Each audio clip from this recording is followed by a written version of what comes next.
Hey everyone, it's Aaron Morrow here again, and Bryan Laflamme, my Washingtonian, the lender guy at Movement Mortgage. And again, I'm your local realtor here in the greater Seattle area. And as you can see from our thumbnail, I'll splash on the screen again. We were right. Bryan, what were we right about? According to my wife, nothing. Nothing. So we were right about nothing. Absolutely nothing. Annual predictions of what's going on in the housing market and where we expect it to go. And we were one of the only ones who were right for 2023 about what was going to happen with housing prices. There was a doom and gloom and crash coming with rates high and the amount of appreciation that we'd had recently. And everybody said rates were going to go down, or home prices were going to go down 5, 8, 10, 20%. Some people. Didn't happen. I told you it wouldn't happen. Didn't happen. Yeah. Couldn't happen. It doesn't make sense that it would. No, definitely not. Definitely not. And I can tell you, if you're listening to this podcast right now and thinking, well, of course you guys are going to say housing prices don't go down, you're a realtor and a lender. I promise you, we make the most amount of our living off honestly helping people. If we dishonestly help people, we have no chance of helping those people and their friends and families again. If the market was going to crash, we would tell you, because people still need to buy and sell houses in a market crash. We had 3.7 million homes sold last year, like 3.78, way down, but that's still 3.78 million people who bought, who did a real estate transaction. We still need that. That's still our source of revenue for our businesses. So we honestly will tell you what the housing market is going to do and why. Yeah, precisely. That's absolutely correct. So no market crash incoming. No. We definitely had so I made a video last year. It was more of obviously it was we were kind of in a slight correction as far as higher interest rates go. We definitely had a deceleration of price appreciation across the board. Yep. Thank the gods. Yes, thank the gods that we did. Because I mean, here's the thing: if you look at the, I don't have the stats in front of me, so I'm just making up numbers here.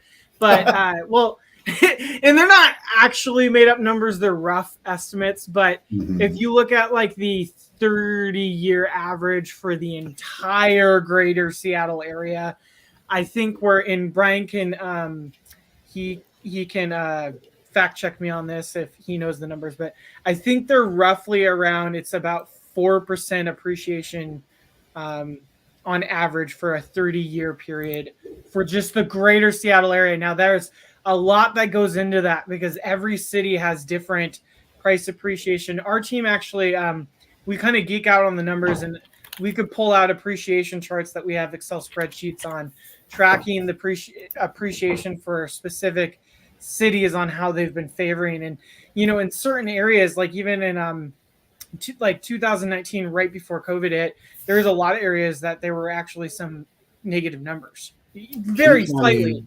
King County has historical appreciation of 8.74% over the past 5 years, 7.872% over the last 10 years, and over the last 63% or 63 years, 5.75. So you're right on over the 30 years. Yeah, exactly. So, and here's the thing. I mean, that 5% number too, like, and I'm just being, so even my 4% number being super conservative here, guys, like still, like, think about it. Like when you own a house that's like $500K, for instance, and then you have it appreciate 4% on there, that's a good chunk of change, and it's I've got those numbers actually.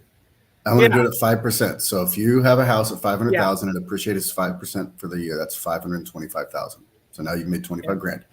If it appreciates another 5% the next year, it's not 550, it's 551, 250, because now it's 5% of 525. I think that's what a lot of people mistake when they do their math on it, is this is compound appreciation. We don't go back to a baseline of 500 and appreciate 5%. And sometimes it's 4%, and sometimes it's 8%, and sometimes it's horribly 18%. And then we have a couple of 2 and 3% years after that to balance it out. Yeah, exactly. Precisely. No, great point, Bryan. So regarding that, back to what I was saying, what we saw recently over the last year, and again, thank the gods, was a deceleration in appreciation, because what happened over the pandemic was not the 30-year average or the 20-year average, or even what happened in the 5-year average. That was crazy. We saw in certain cities, we were seeing a year-over-year price appreciation of over like 30% appreciation in certain cities. And that was nuts. I mean, there were houses that, like in Kirkland, for instance, I was seeing people on houses that were like just at $1 million, right? We're not talking about multi-million-dollar properties. They're just at $1 million, or some even sub $1 million. And people were making offers $300K above list price. And it's like, and if you're from the Seattle area, first of all, $1 million for a house in most of the country, unbelievable. $1 million is starter for King County. Seattle, the average home price is over $900,000. Excuse me, not average. The median home price is over $900,000. I have the numbers somewhere here.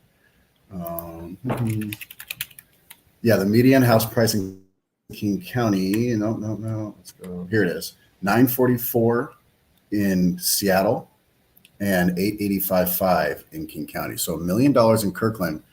That's just above the median house price. So if you're watching this in some other part of the nation or some other part of the state, Aaron's not just saying just $1 million as if it's just $1 million. Like in Kirkland, that's the entry level, and so people are going. That's like on an entry level house. Like in Kirkland, that's like an entry level, like first time home buyers, single family house. Of course, you can get a condo for less, but like when you're looking at single family housing, like an actual house, that's the barrier to entry. Here's a little bit of I want to juxtapose how different it can be between just Seattle and Tacoma. The median price for a condo in Seattle is $583,000. The median price for a home in Pierce County, which is just the county south, if you're not from here, just county south of there, is $524,900. Yep.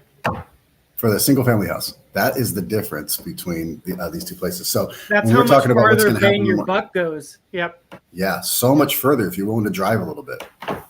And that's why there's a lot of people that over the years have decided to move further and further out from Seattle and Bellevue, either more up north or more down south, to get more bigger and bigger bang for their buck. I've had first-time home buyers that started with condos more. They try to be more centralized, closer to Seattle and Bellevue, or even on the east side, and then they moved more down or more up. Yeah. As they started upgrading because they wanted more bang for their buck. That's what happens, yeah. And the more established you get, the more you're able to do something like that. You're raising a family, you don't have to be as close to the city anymore.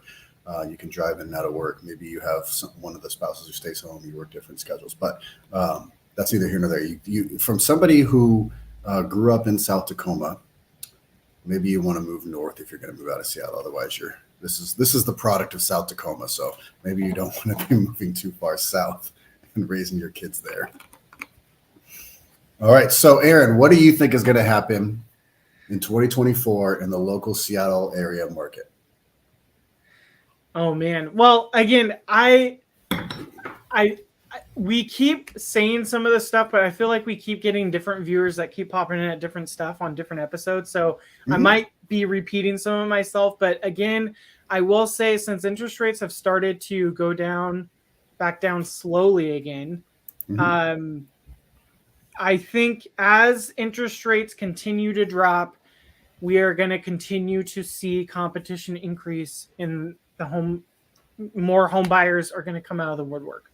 We are already seeing more home buyers take advantage of coming back out. I've already had more conversations with home buyers that sidelined themselves last year or a year and a half ago that just felt like they could not afford the higher interest rates, that are even thinking, okay, you know what? I see that we're on a downward trend with the interest rates right now. I want to get into purchasing right now as they're going down before they get to the point where everyone already has thought of this and everyone's out there looking again. Because those same buyers that I'm talking to were ones that actually started on the tail end of the pandemic and then sidelined themselves. So like they already know what the pandemic level competition looked like. and they don't want to deal with that again.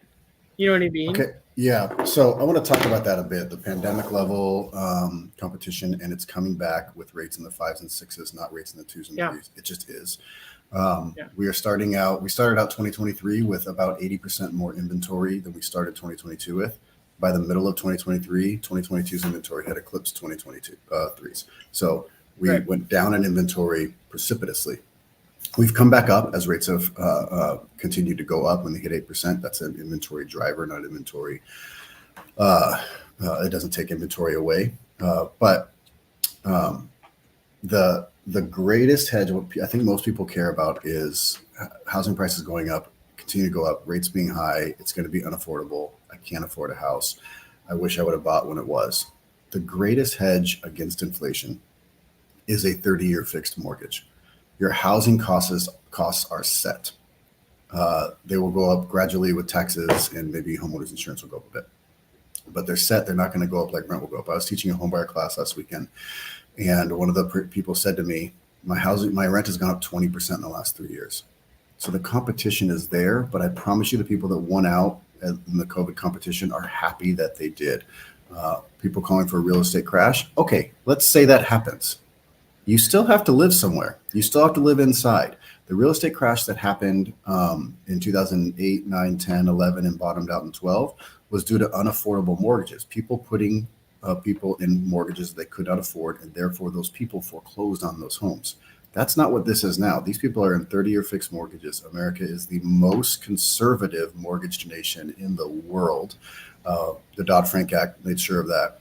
So even if the market does crash, which it's not going to, which we have the data to show that it just can't, it simply can't, unless for some reason we build 7 billion homes tomorrow. No, if we can build 6 million homes this year, then perhaps we'll have a dent in it, but that's not going to happen. So even if the market crashes, your housing cost is set. Yeah. If rates go down, your housing cost can go down. If rates go up, guess what doesn't go up? Your cost of housing. Your cost of housing. Whatever happens to the equity position you have in your home, your cost of housing doesn't go down. Agreed. It's a fixed mortgage. It doesn't go up. So I think that's what people need to understand, that, and I think there's this whole, like, it's the whole demystifying it. You know, like, that's the whole reason. Like, there's so many solutions to the whole, like, excuses of not buying due to just the fear of a market crash. Like, find a home that the numbers work now on the loan, and that you're okay with being in for the next foreseeable future. Like, find a home that you're okay with, like, worst case scenario for the next 10 years. Like, find a home that you're okay with being in a decade. Ride that out if you need to, because that's going to be better than your. How is that not more secure than any type of, or like, at least for 99% of renter situations out there, you know? You control your own destiny there. You have to live inside. You're not going to get somewhere. I mean, if you're going to wait for the market to crash, are you going to be able to time the bottom? Did you time the top of this market? It hasn't topped yet. Also, in 74 of the past 82 years, real estate has risen on average of over 5%. And a lot of people will say, well, we just came out of a really big real estate run up, and so of course it has to go down. We had 10% appreciation in 2020, 19% appreciation in 2021. During I'm going to put some context to that. Go ahead. As we talked about, if real estate prices fall, your housing is fixed. Between 1943 and 1947, housing prices compounded 118%. That's insane. So obviously they went down the next year, or they went up for 43 straight years after that 118% compounding. And then inside of that time where they had housing prices continue to go up from 74 to 79, prices compounded 93%.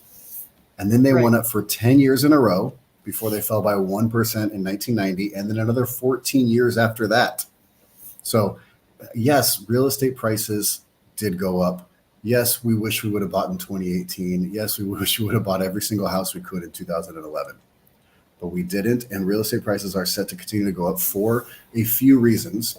One, inventory constraints are still here. New home construction actually increased, eclipsed resale construction in median house price for the first time in 40 some years because of real new construction supply. But even new construction supply, we put on the house, we had about 1.4, 1.5 million completions this last year. That's still about 500,000 to 600,000 fewer than the household formations that were brought onto the market. So the people that needed to buy and rent, 2 million plus more were added in 2023. New homes that were put on the market, less than 1.5 million. Yeah. 9 out of the past 10 years, we've had more people come into the market than we've had homes that we've built for them. And so it just keeps exacerbating that problem. We went from over 5 million homes sold in 2022 to 3.78 million homes sold in 2023. Housing prices still went up over 5%. So we had 1.2 million fewer transactions, housing prices still went up. We don't have the things to sell people, and we have way too many people to whom we're trying to sell. So that's the thing I want you guys, if you're watching this, to keep in mind.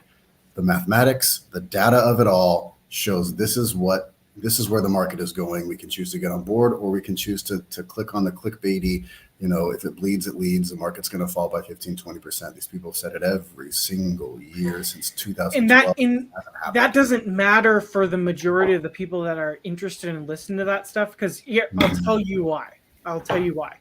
Think about in an actual true market crash, if it happens, and think about back to 2008 when it did. Who are the biggest players that can take advantage of a market crash?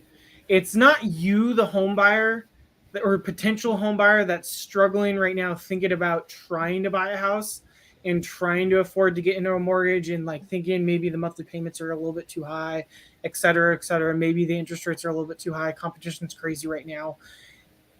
It's the people that could make cash offers and these investors that can have a ton, these deeper pocket investors that can just buy up everything and gobble up the market. If a market crash happens, they come in with their cash and they can just start nabbing stuff up that makes the most sense for them. You really can't compete with that as a first-time home buyer. That's what happened with home builders after the crash of 2008. That's what happened with home builders. Yeah. So because even in a buyer's market, even when it flips in that situation, and there's a seller, and if the inventory's sitting forever, you still will probably find yourself in a situation as a home buyer in that situation where if you come across a cash buyer that is competing against you, you're not going to win that fight. And you have to go for a different house. Now, you're still, in any market, work with, this isn't doom and gloom. In any market you're ever in foreseeable, you should be working with an agent that can get you to the finish line and get a home, right? Yeah. But we're talking about this mythical market that's may never, ever, ever, ever, probably most likely will never come. And we're hedging our bets against it, but the only time that this crash has any opportunity to exist is post 2030, when the youngest of baby boomers are either moving out to assisted living in mass or unfortunately passing away. It's a huge generation of people that will be leaving housing behind, but that is at best going to start in 2030. So are you going to wait another 6 years for it to start and then just get in on the start of that market? Or are you going to make the decision that's best for yourself and investigate it right now? That's the only way that we can change. Yeah, for sure. But yeah, I think, Bryan, you were dead on with all of your 2023 predictions heading into 2024. It's happened how it's played out. I'd bet you $20 again it's going to play out how we've already predicted for this year. We'll keep watching it. We'll see how it goes. I've been I just showed a buyer this morning in Everett. It's kind of an interesting scenario. So it's a house that's I would say not quite in the first time home buyer range for Everett, but maybe a little bit on the higher end because it's like in the 800K range, so it's pushing it up there. But like a first time home buyer probably can get into that depending, you know what I mean? Like some first time home buyers might say that's in my budget and some might not, because like this first time home buyer that I'm working with, her price range for that range is anywhere from probably like she's looking anywhere from 6 to 9, but this was still pushing it. And when we're looking at it, it's interesting. So this house has been on the market for 8 days. The thing that we're finding in this situation, because like Everett's not as, for that price range, it's not as hot, right? For that price range as, let's say, if you were to find $1 million property in Kirkland or find a $500,000 property in Renton, or, there's different activity levels in different cities around the greater Seattle area, depending on the entry level, right, for the area.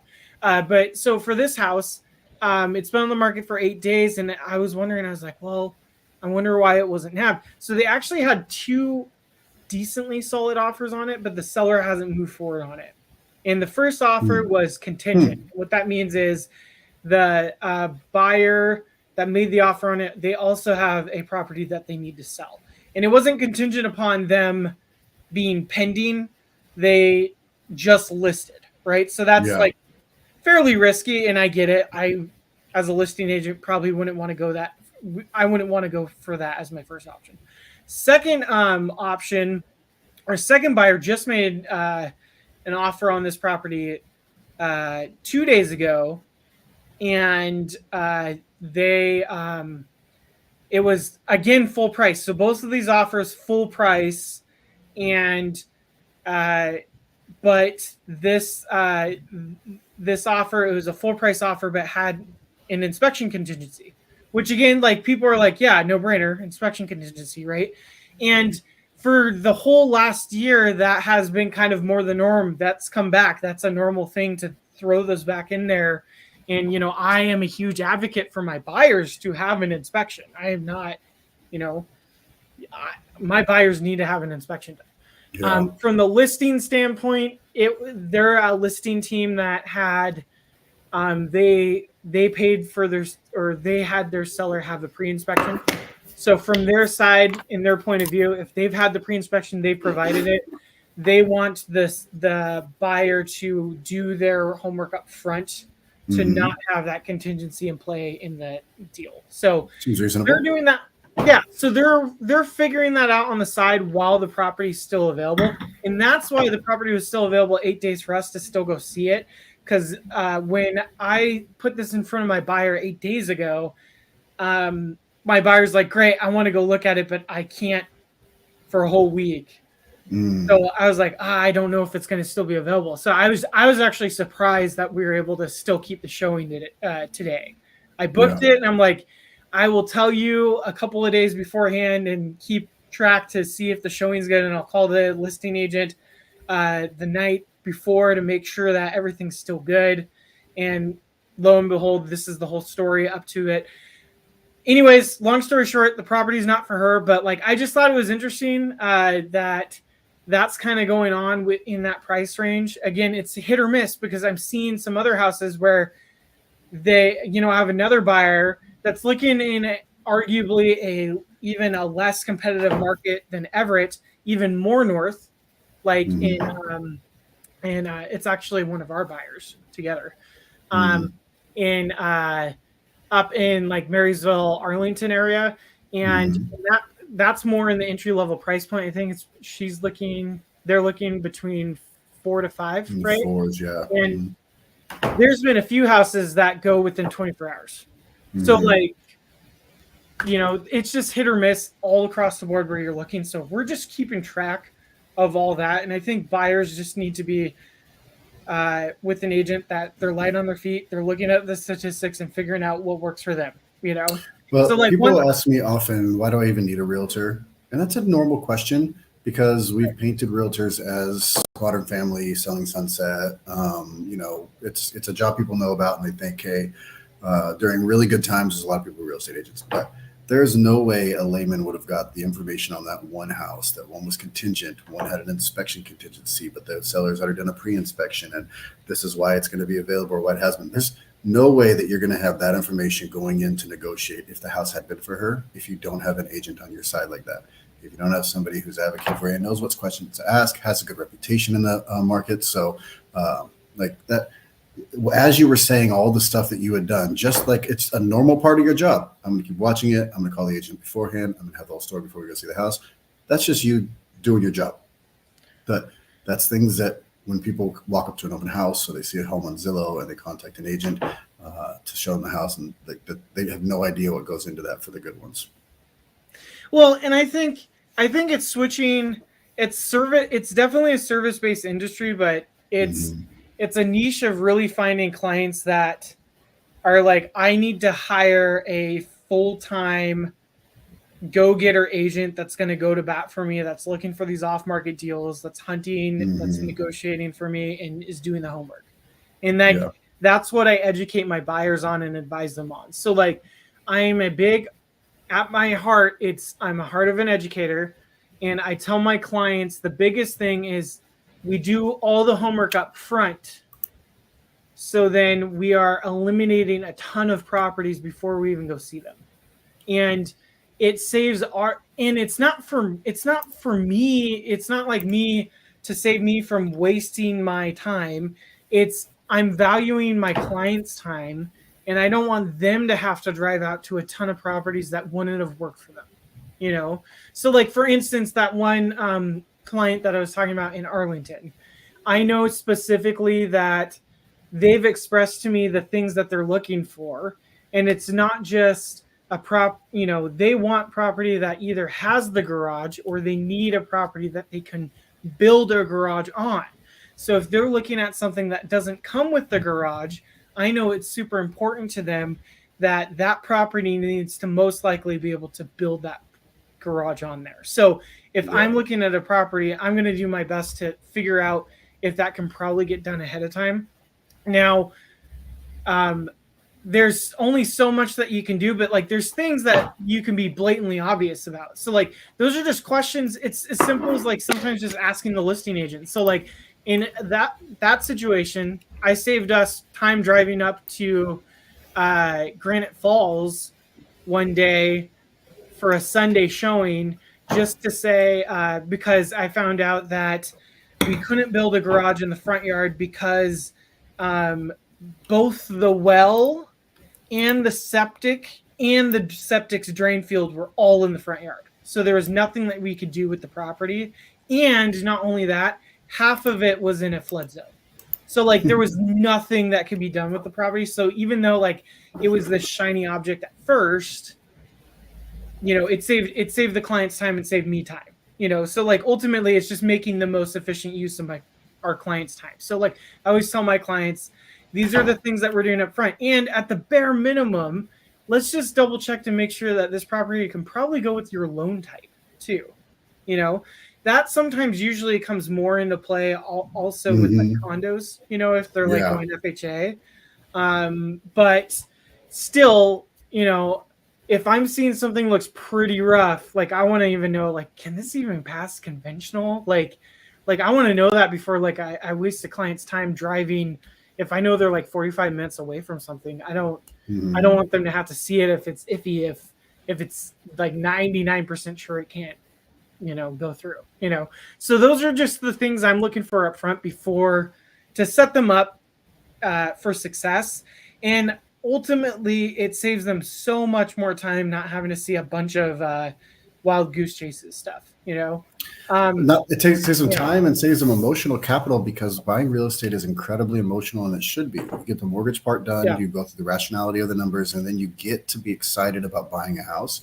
And if you have an agent who doesn't know those sorts of things, that you can't do this thing that you want to do with the house because of things that are underground, how would a normal person know that?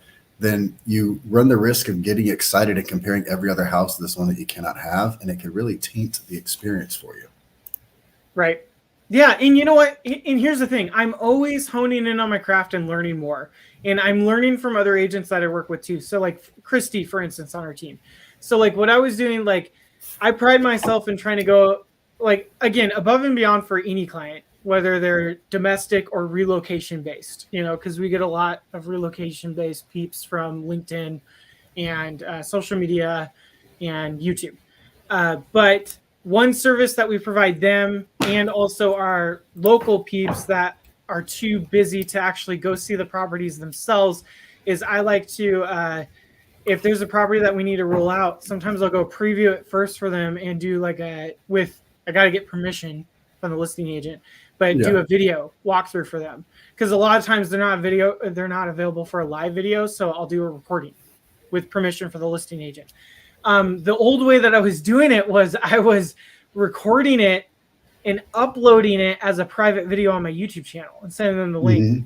Because I didn't know that there was any other better ways, and that was working. Like for my clients, that was totally working. But then Christy pointed out just a much easier app that I could use, which Marco Polo, because that's like a text-based communication app where you're in a communication thread that you can just all little video that's shoot the video and it's uploading it at the same time. And I used then to Marco Polo with my kids all the time. I love it.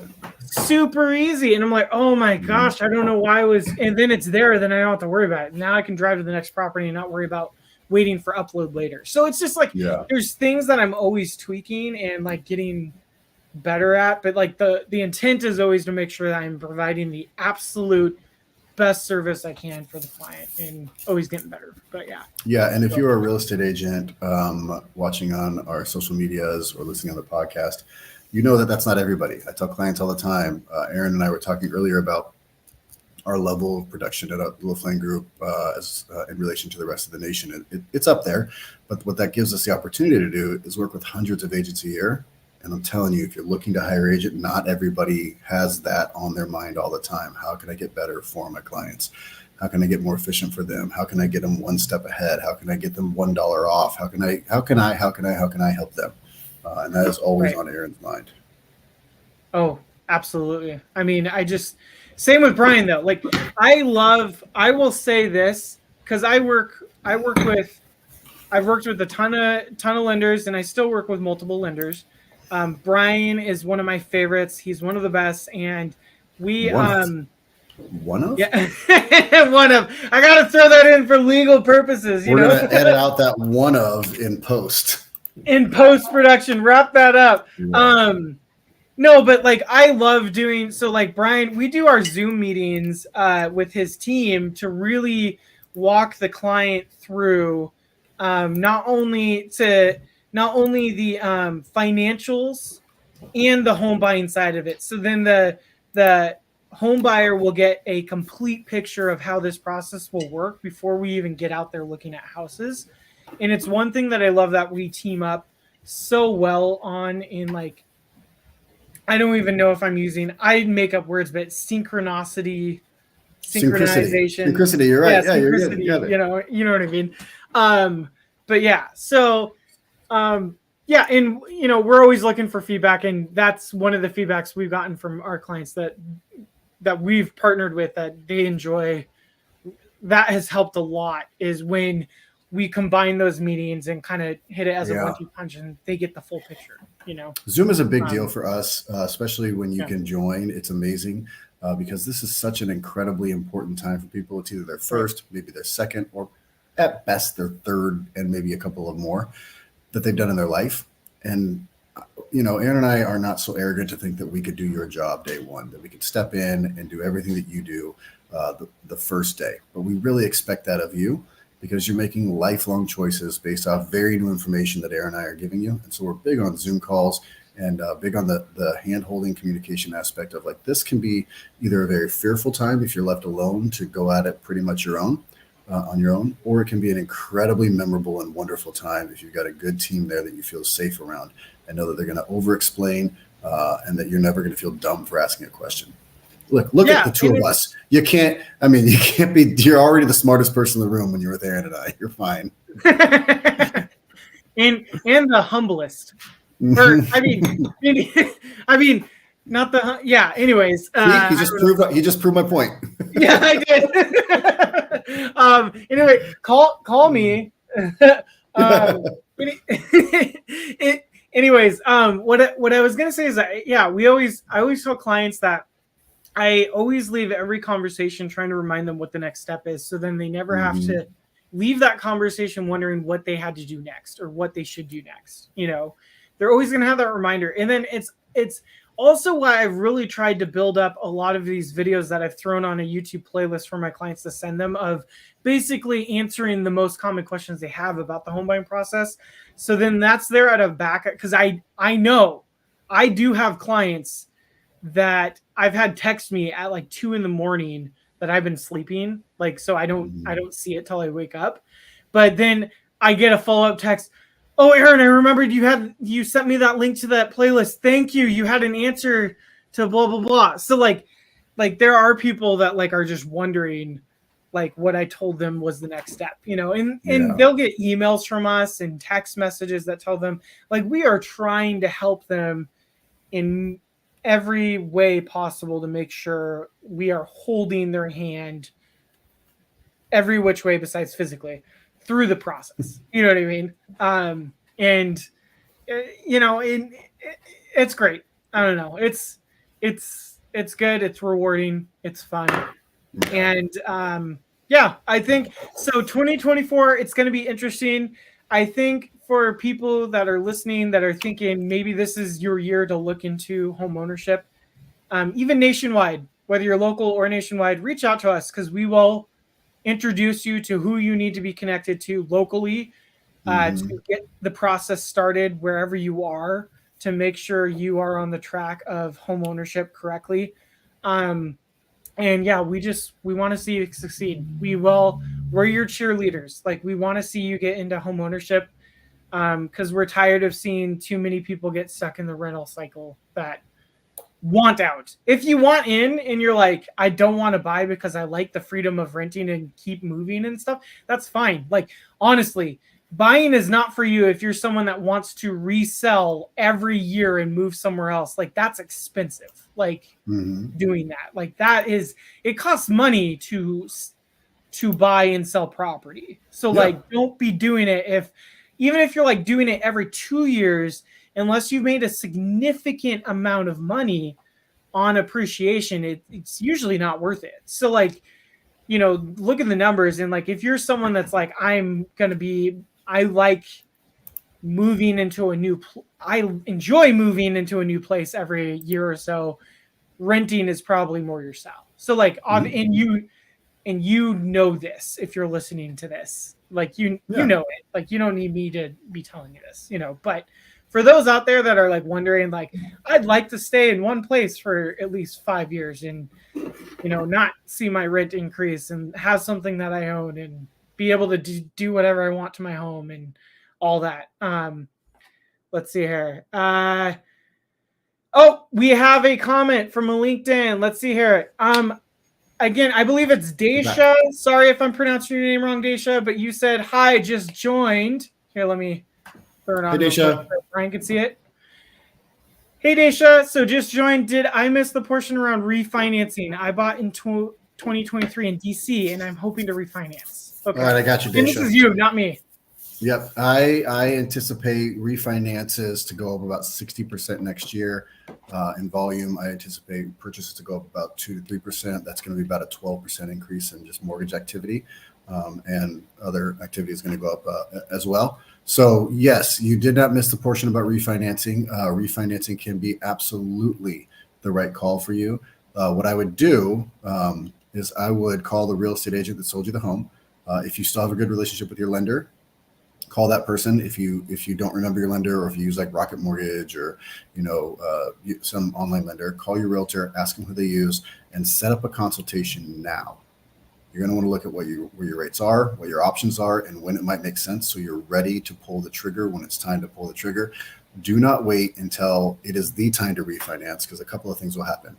The lender you're working with is probably going to be super busy, and you want to make sure that they have time to set up for you. And you want to make sure that the market fluctuates daily and minutely and hourly. And sometimes we have different rates throughout the day. We always have different rates day to day, but sometimes even throughout the day, rates change. So when you hit the target that you need, you want your lender ready to lock it in so that you don't lose it. So make a connection now. sit down, even if now's not the time to refi, if it happens in March, or maybe it happens in December, or maybe it happens in 2025, your specific situation will be different, but set it up now. Thanks, Bryan. Yeah, hopefully that answered your question, Daisha.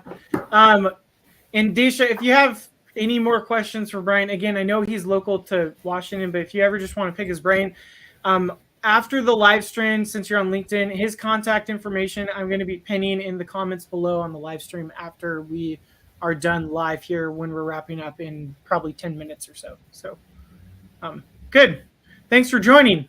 Yeah, thanks, Daisha. Yeah, she says, thank you. So, yes, thank you so much. Yeah, thanks for joining. Hopefully, maybe it's around your lunch break or something. So, awesome. Good. Hopefully it's on your happy hour time, Daisha. It's coming up on 3:15. Yeah, happy hour. Yeah, on a Friday. Yeah. It's happy hour time. Yeah, happy hour time on a Friday. 3:15 for you, Daisha. Yeah. Oh gosh, yeah. I forgot Washington D.C. Yeah, perfect. Man, I forgot where I was in my brain. We were talking about where we see the market going. I'm going to put my predictions out there. I think we're going up 4 to 6% in real estate prices.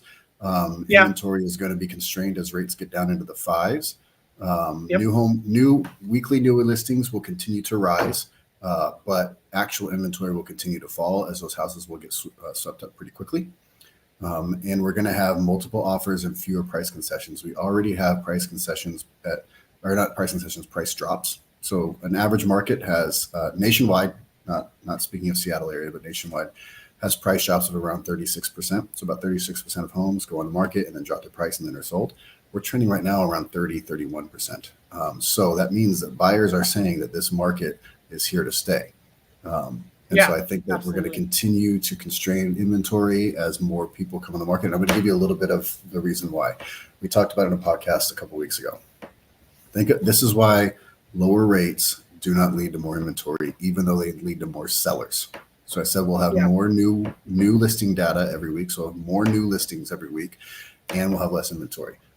What happens with people who have a 3, 4, 5% mortgage is as rates get down to a place where they think they can take action and they're fine with taking maybe a little bit higher payment, or they have a few $100,000 in equity and they can move into this move up house that they really want, or this move down house that they really need, depending on their station in life, how old the kids are, what the job is, everything.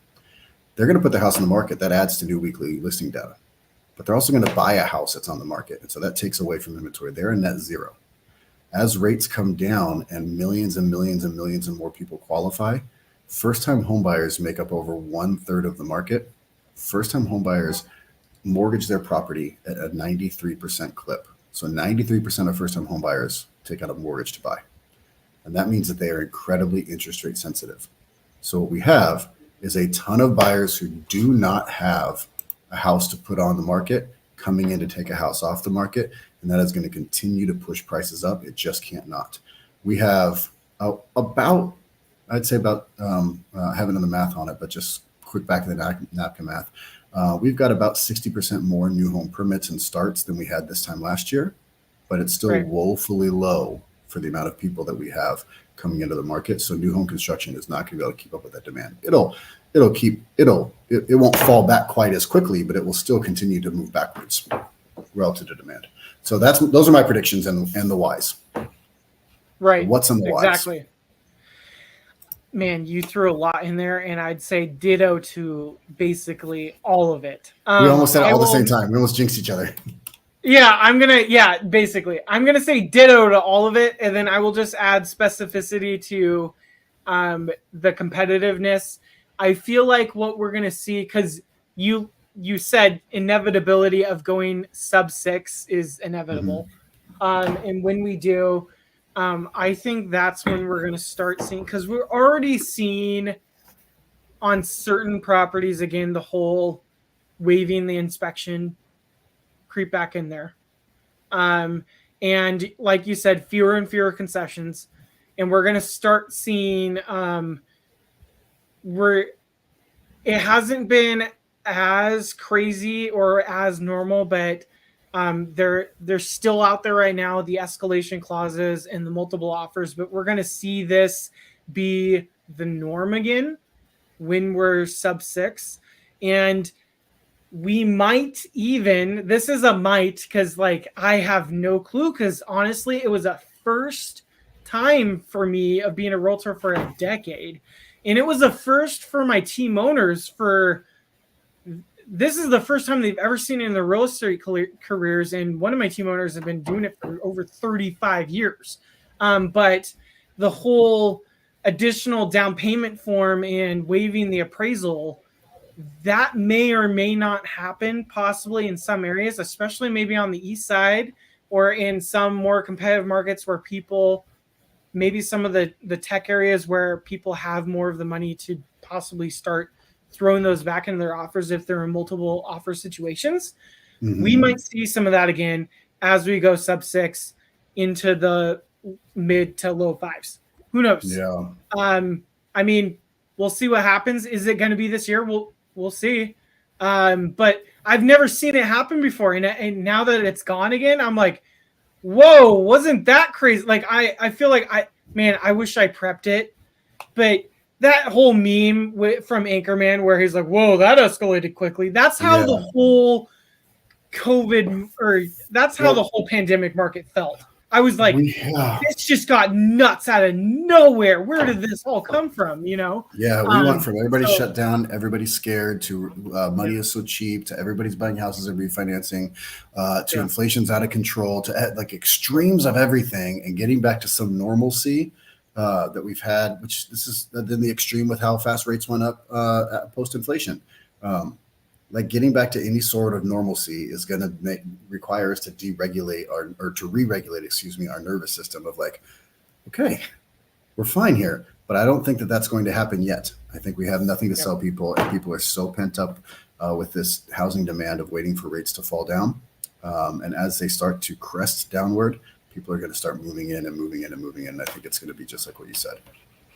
Yep, exactly. So, hey, again, one more time, if any of you, QR code's up there. Wait, this way? Yeah, this way. There it is. Sorry, screen's mirrored. Right up there, QR code. If you want to reach out, or comment section below, you can reach out to Bryan or I. We'd love to chat with you, especially if you're looking to buy locally anywhere in Washington. But again, hey, you know what? If you're not here and you just need to strategize and you want us to connect you with the right folks, we have a nationwide network of people that we know, like, and trust that have done great job anywhere in the United States. So we would love to make a good referral.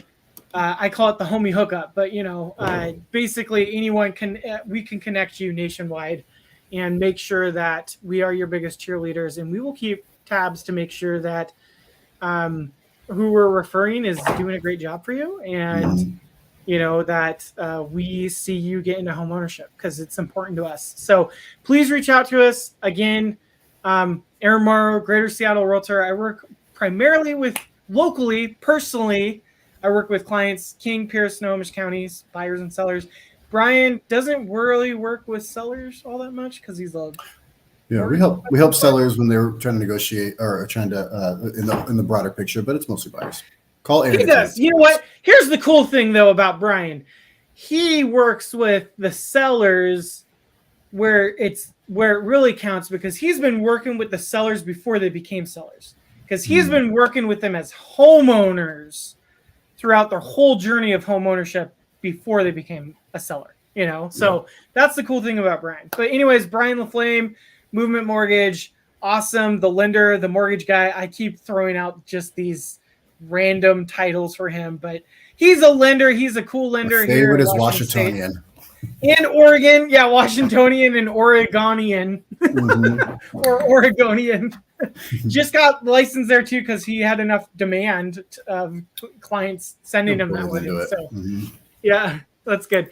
But anyways, thanks again for joining our live stream. I'll remind you one more time, everyone, we're multi-streaming on all platforms. So we're on you're seeing this on either YouTube, which is primarily where it's streamed from, but then it's simulcasted to Facebook, LinkedIn, Instagram, Twitter, and Clapper, which all of you are probably like, what is that? And then TikTok. I forgot. Sorry, TikTok people. So that's right. Yeah, I know. That's where probably my biggest follower account is. Anyways, that's where we are at. So again, if you have any questions, please reach out to us. We will be again live next Friday. We stay tuned. We don't even know what we're talking about yet, but you'll see. You'll see. If you've been listening to us at all, you know we never know what we're talking about. Yeah, when we do. And usually we only talk about like 5 minutes about what we were talking about, and then we kind of go off. But you know what? Everything we're talking about is super helpful information. So just join us. Just be along for the journey. You know what I mean? But yeah, and then 11:30ish Pacific Standard Time, because we're not in daylight savings time yet. And then when that happens, we'll be in PDT time. You know, when we go in PDT. But right now we're in PST. Oh. Right? Yeah. Brian's like, huh? I never knew that. The more you know. Yeah. All right, guys. Well, thanks so much for joining. Again, we work with clients all the time, so reach out to us, and we would love to help you out. All right. See you guys.